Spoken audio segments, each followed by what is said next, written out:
Okay, are you ready for E? This is the second part of our R.E.A.C.H Toolkit series where we're going to talk more about elevating your mental fitness. Hey there, and welcome to College is Fine, Everything's Fine, the podcast that helps you keep your head above campus chaos without losing your sense of self or your sense of humor. I'm Dr. Sarah Olivo.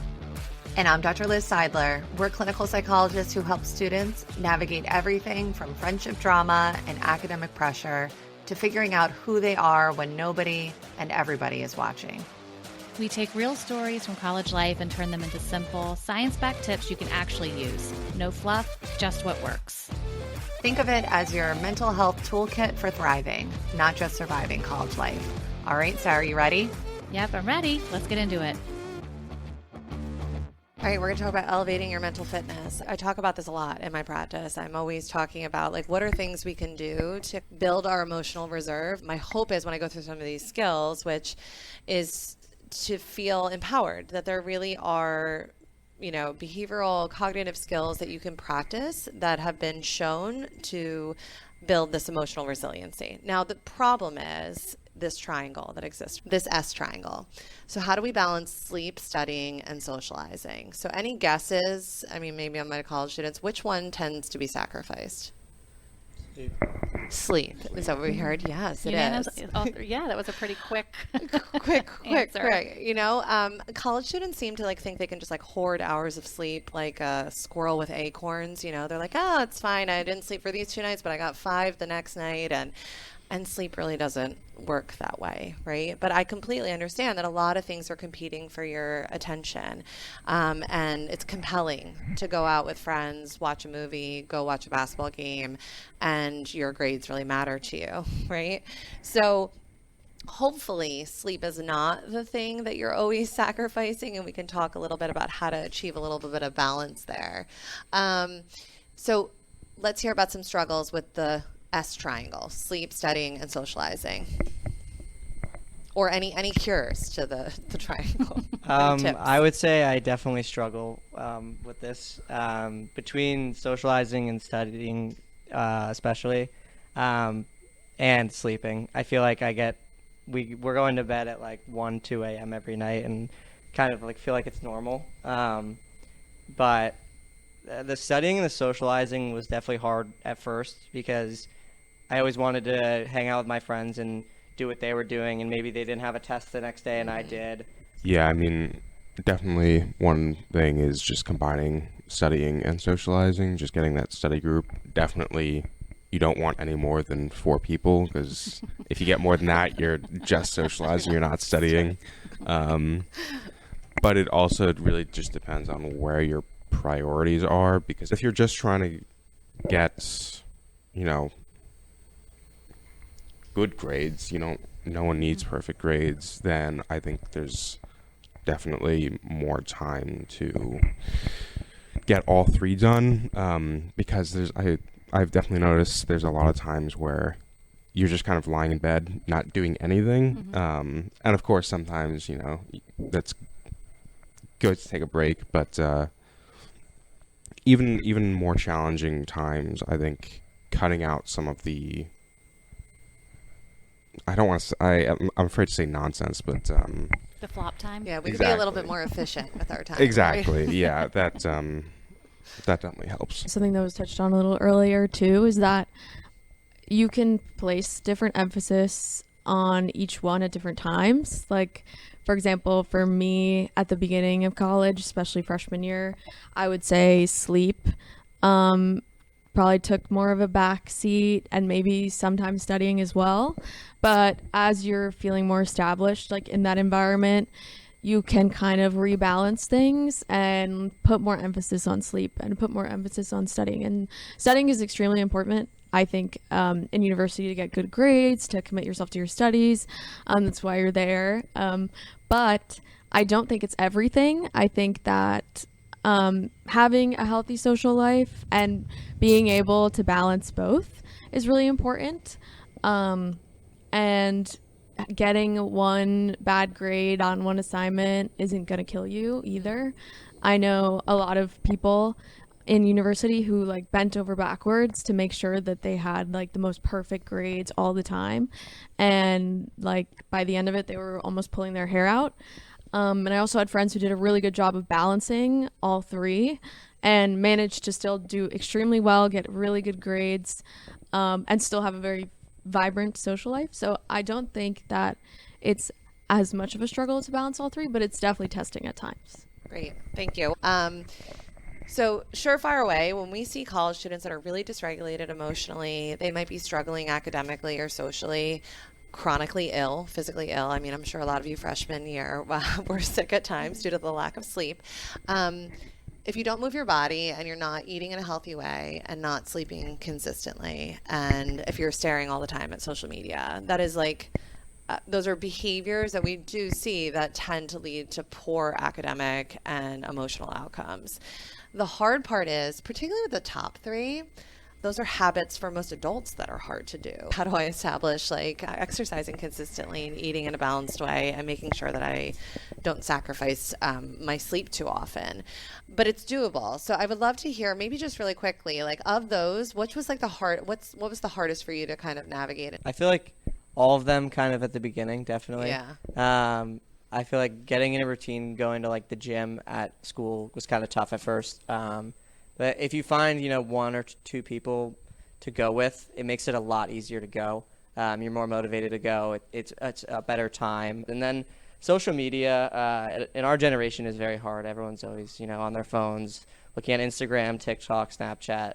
It's kind of just become a part of our culture in our lives. As I've gotten older, it's going down. I'm less reliant on it, but when there were those kind of periods of time where I wasn't doing anything, that's kind of just what I was doing. I was laying in bed, and being in a triple dorm room, I had nowhere else to sit other than my uncomfortable desk chair. So at first it was definitely hard to figure those things out, but again, with time, I really was able to figure it out. Okay, I think that the key part here, again, is that I think a lot of times initially college students just kind of give up, right? And don't take the opportunity to develop like some self-regulation skills until there's a crisis. And our whole point of this is like, can we prevent the crisis from happening? And even with taking space from social media, which might not seem that normative because it's so normal to kind of be on it. I'm sure if I looked in a cafeteria on campus, everyone has their phone out and they're probably on social media.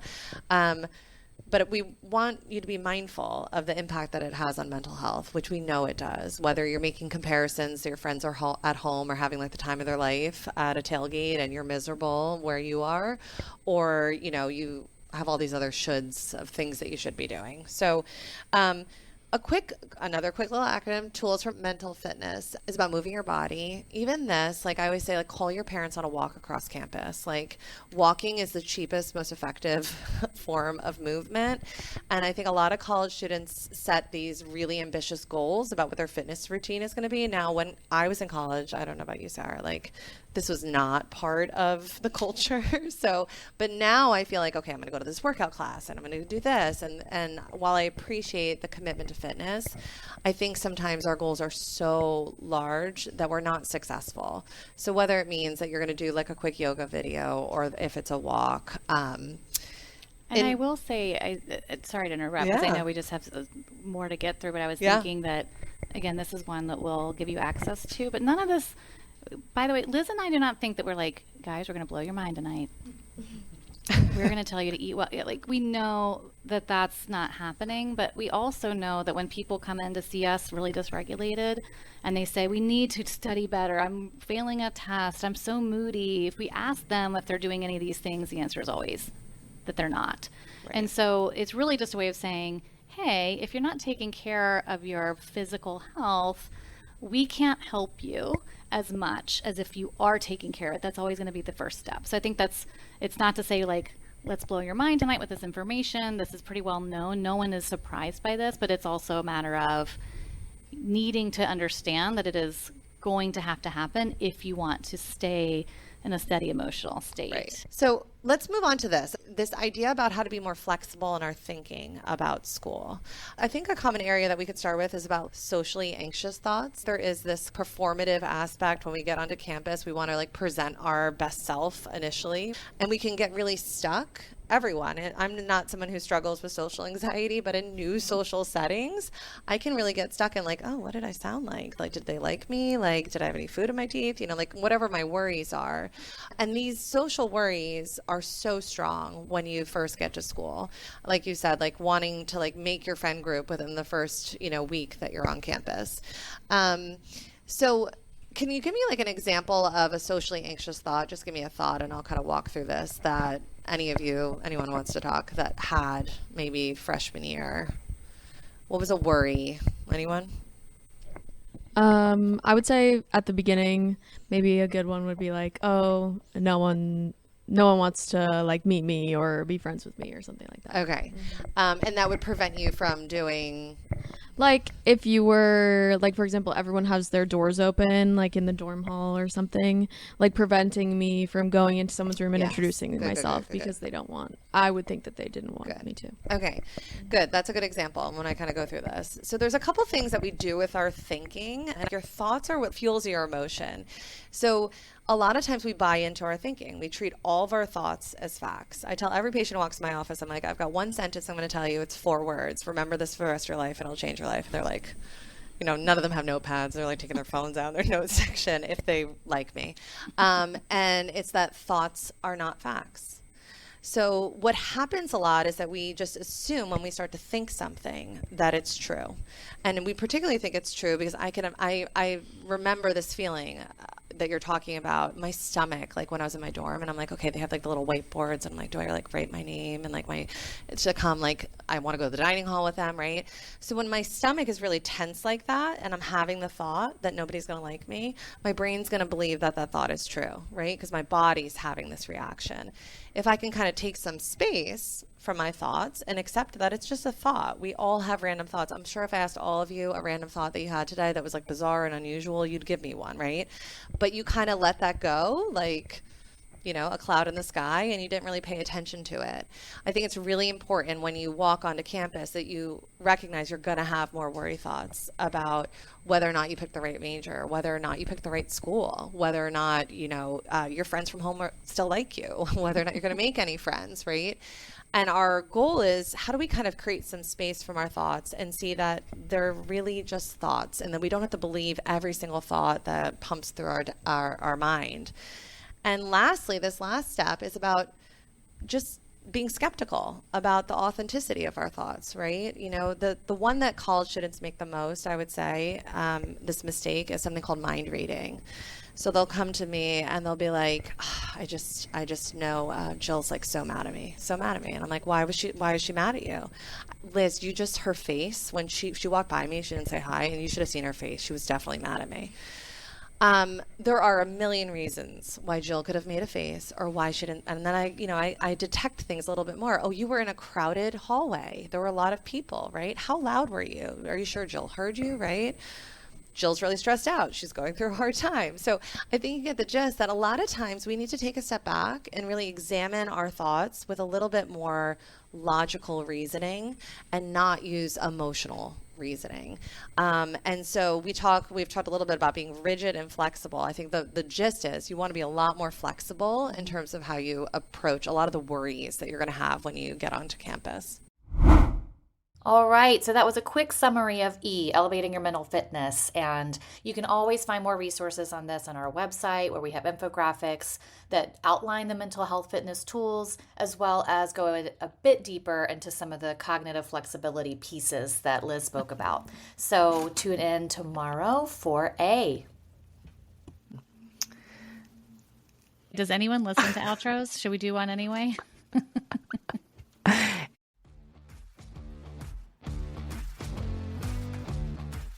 Thanks for tuning in to College is Fine, Everything's Fine. We hope you're walking away with skills you can use right now, whether you're just beginning to think about college, starting your first semester, or counting down to graduation. If you like today's episode, you know what to do. Subscribe, leave a review, and share it with a friend, or your roommate, or your parents, or that random person you keep seeing on the quad. Please don't be shy. Want more tools, tip sheets, or courses? Head to collegeisfinepodcast.com or follow us on Instagram and TikTok at College is Fine Podcast. We'll catch you next time with more real talk, more skills, and more of what actually works on campus. Until then, remember that we are rooting for you.